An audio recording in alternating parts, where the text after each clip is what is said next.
Hello, wọ́n mà ní ìyá àgbèrà. Wọ́n ní ìyá àgbèrà ó ń dán mẹ́ẹ̀ẹ́dọ́gbọ̀n wò, ó ń dán mẹ́wàá mẹ́wàá wò, àsíìfù pé òun ló bí kábíyèsí, àsíìfù pé ìjọ tán dá Ilé Ifẹ̀ pé ó wà ń bẹ̀ níjọ́ tán pè tán Ilé Ifẹ̀ tán fẹ́ dà. Wọ́n ní ṣe ni wọ́n sì ṣe bíi pé pé téèyàn bá tiẹ̀ sọ pé òun ti dájẹ́ kò tiẹ̀ fi tiẹ̀ pamọ́, ó sọ pé àwọn gangan ni òṣòròǹgà. Ẹ̀ríwẹ̀ ọmọ ọlọ́mọ tán tún ṣẹ̀ fẹ́ wá sáàfin ló bá ń dáhùn níbi tán ló wà. Ṣé ẹ mọ̀ pé irọ́ nìkan ló wà lẹ́nu wọn, ẹ lè gbóòótọ́. Àwọn kan ní onílé l'Àbújá, Madam Cash, Madam Accountable, tó ló ní owó ẹ̀, kò sẹ́ni tó ní owó tó tóun ní ayé yìí. Ẹni tí àwọn tí wọ́n lérò pé bóyá àwọn náà ni wọ́n lọ bèrè lọ́wọ́ ọlọ́rọ̀ ọjọ́ kìíní àná tó jẹun yó tán, tó ní kò sẹ́ni tó tóun, kò sẹ́ni tó dàbí irú òun nínú Bíbélì. Ó ní àfòun lẹ́yìn òun kò sẹ́lòmíì mọ́. Ìjọ tọ́lọ́run dìde nínú agbára ẹ̀, ó ní ìwà aṣiwèrè yìí léèní dandan la máa gbé ẹ̀mí ẹ̀ lọ́wọ́ ẹ̀. Òun ọ̀rọ̀ aṣiwèrè bọ́rọ̀ wọn ṣe máa ń rí nìyẹn. Ọmọ bá sọ pé kò sí irú òun, ẹ lọ sọ fún pé kó lọ wábi rá sí. Irú Ọlọ́run ni ò sí o, irú ènìyàn pọ̀ jọjọ. Bẹ́ẹ̀ ni, irú èèyàn pọ̀. Wọ́n ní ìgbì ìyá àgbèrà, wọ́n ló ń dún ramúramù. Pọ́mọ tó wá sáàfin yẹn, tóun bá wá bá láàfin, ìjọ tóun bá máa ya dé, tóun máa ya lù, òun ti kọ́kọ́ fẹ́ fẹjọ́ ẹ̀sùn, bó ti fẹjọ́ ẹ̀sùn kóòtù, Ilé Ifẹ̀ kóòtù ní tó wà láàfin, ààfin Ọ̀jájá. Pé bẹ́ẹ̀ ló ti kọ́kọ́ lọ dẹ́pósìtì ọ̀rọ̀ ẹ̀. Pé òun tó jẹ́ pé òun ní Yèyélúwà, òun ní dí Madam Oha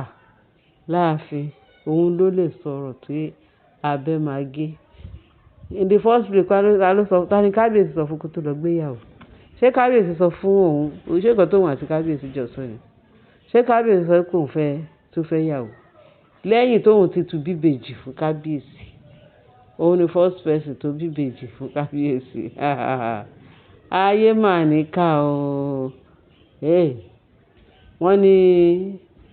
tàìdé jẹ́ lè bá ṣe ń gbọ́ tá à ń gbọ́ lọ́wọ́ tí tá à ń sọ báyìí, nǹkan tá à ń gbọ́ là ń sọ. Wọ́n ló ń dún ramúramù. Ṣé mọ̀ pé ọ̀rọ̀ íńtánẹ́ẹ̀tì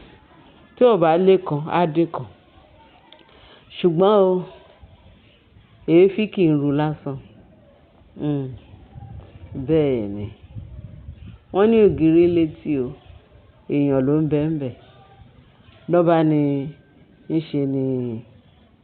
olórí ìgbì ló sọ pé kábíyèsí ta ló sọ fún pé ó fẹ́ fẹ́ yàwó. Ṣé rí tóun bá máa wá síbẹ̀ yẹn, bí kábíyèsí ya tètè mú kúrò láàfin, wọn ò gbọ́dọ̀ bá ní ààfin yẹn. Ìyẹn Olúwatósìn, ìyàwó tuntun àti ọmọ tuntun tí gbogbo èèyàn bá kábíyèsí yọ̀, wípé tóun bá bá láàfin, gbàdúgbàdú máa gbowó àgbàdo lọ́wọ́ ẹ̀. Kí kábíyèsí máa gbọ́, wọ́n ló kìlọ̀ fún kábíyèsí níbi tí kábíyèsí ti máa gbọ́, pé kó yá mú Adétutù àtọmọ ẹ̀ kó mú lọ sí olórí pálásì, olórí mansion tí kábíyèsí kọ́ fáwọn olórí. Torí òun ò ní wá sí ààfin yẹn kóun àti Olúwatósìn máa gbé ààfin yẹn. Ó ní irú àrífín wo nìyẹn? Ṣé kò tiẹ̀ gbóhùn? Ṣé kò ríran? Yóò bá gbọ́ràn, ṣé kò ríran? pé wọ́n sọ fún òun yèyé lúwà òun wọ̀nà fún wọ̀nà lẹ́yìn òun kò sẹ́lòmíì òun lòun láláṣẹ òun ni first wife kábíyèsí bí ò tiẹ̀ gbọ́ràn ṣé kò ríran wọ́n sọ fún pé yèyé lúwà kan wà láàfin tó jẹ́ pé òun ni first wife nǹkan tóun bá sọ báyìí ní abẹ́gí bẹ́ẹ̀ ni ṣé àwọn pé wọ́n sọ pé ó máa ń rúlu àfin gbà yẹn kí kábíyèsí tó lọ mú ìyàwó ẹ̀ padà tó lọ mú olólùfẹ́ padà bẹ́ẹ̀ ni ìyẹn Naomi àtìgbà yẹn ni ogun yẹn wá pọ̀ jọjọjọ tó fi da petrol sínú iná tí ààfin bẹ̀rẹ̀ sí ní jó ràìràì bẹ́ẹ̀ tí wọ́n gbìyànjú o ṣùgbọ́n Ọlọ́run gbàgbára lọ́wọ́ wọ́n ké yánwúyánwúyánwú wọ́n bú ramùramùramùramù wọ́n ná gbàrà wọ́n ná gbòòrò wọ́n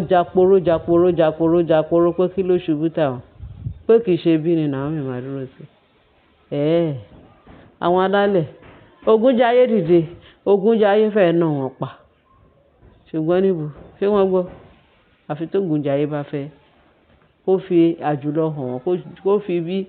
bí òun ṣe jẹ́ hàn wọ́n torí Ògúnjayé ò tiẹ̀ tí fọwọ́ kàn wọ́n kò tiẹ̀ tí ráyè tiwọn tó Ògúnjayé bá máa dé sí wọn kàmáì sì sọ pé Ọlọ́run Naomi nígbà tó Ọlọ́run Naomi bá dé àánú wọn kàn tiẹ̀ ṣe mí torí Ọlọ́run wa tó bá ń jà báyìí ìwọ gan wàá káàánú fún àwọn tí Ọlọ́run ń bá jà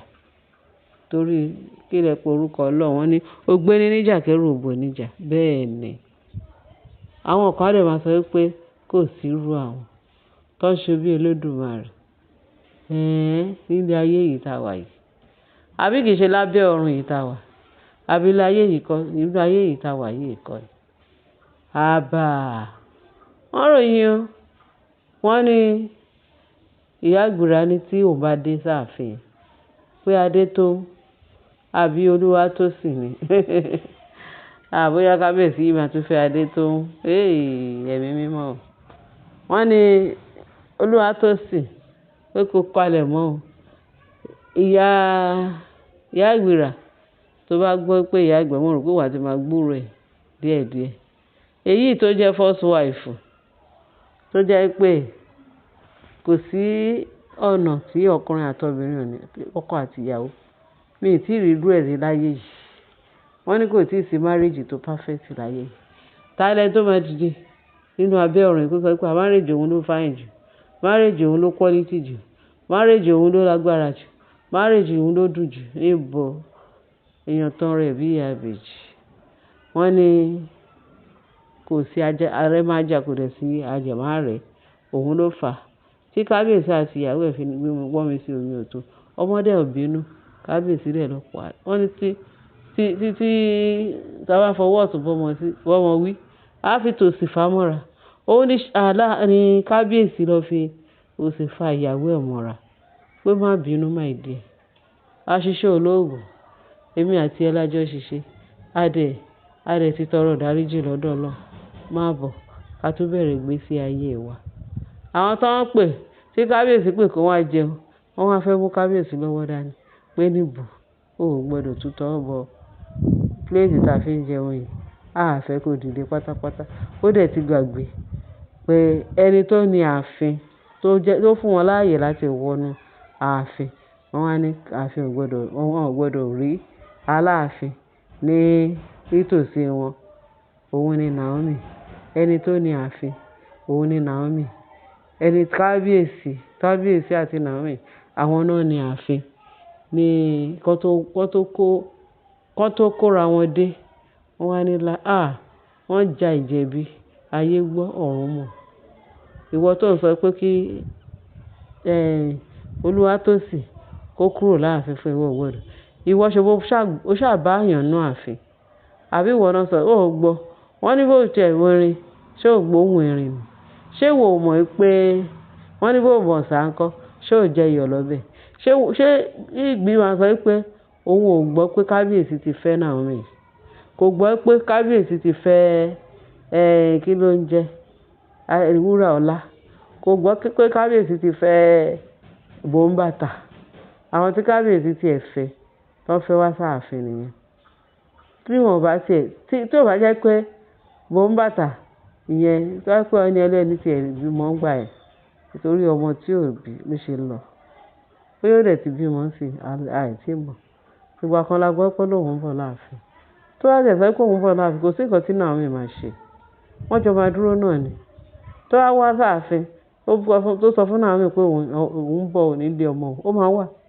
wọ́n jọ máa jókòó kó dẹ̀ sẹ́ni tó máa gbógun tira wọn ó ṣe wá jẹ́ tìwọ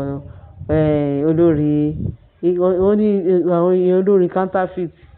counterfeit ni mo pè wọ́n ìyẹn Ìgbì Ashley gbogbo secret wọn pátá ló wà ní internet láṣìírí wọn tú ẹ wá sọ pé ó ní nǹkan kókó wá jókòó jẹun ẹ̀wọ̀n nítorí ìkíní bo ni irú ẹ̀ ti ń wáyé ẹ̀yin èèyàn mi olórí Ìgbì là ń sọ̀rọ̀ ẹ̀ ó ní kí kábíyèsí mú Adétutù kúrò olúwa tó sì kúrò láàfin pẹ̀lú òun àtọmọ ẹ̀ kó mú lọ sí olórí quarters kó lọ máa gbé bẹ̀ òun ò gbọ́dọ̀ dé sáàfin kóun bá olórí tó sùn ní ààfin òun àtọmọ ẹ̀ èèrà ò lè gbé ṣúgà yẹ̀yẹ́ náà tù pẹ́ fún ẹ̀lẹ̀ wọ́n ní àṣà tí ò ní kán àfi kó jẹ́ pé kò rí bẹ́ẹ̀ o ṣùgbọ́n tó bá rí bẹ́ẹ̀ wọ́n á gbà wọ́n ti jẹ́rìí kábíyèsí ẹ ṣé ẹ̀yin èèyàn wa ẹ bá wa share ẹ bá wa like ẹ bá wa subscribe ẹ bá wa fi ìtókù sí comment section ẹ wọ́n pààlè ṣe àdégbọ́ ká má sọ fún wa bẹ́ẹ̀ ni àbọ̀ Ọlọ́run á dájú lórí wa Jésù Kristi olúwa wa àmín.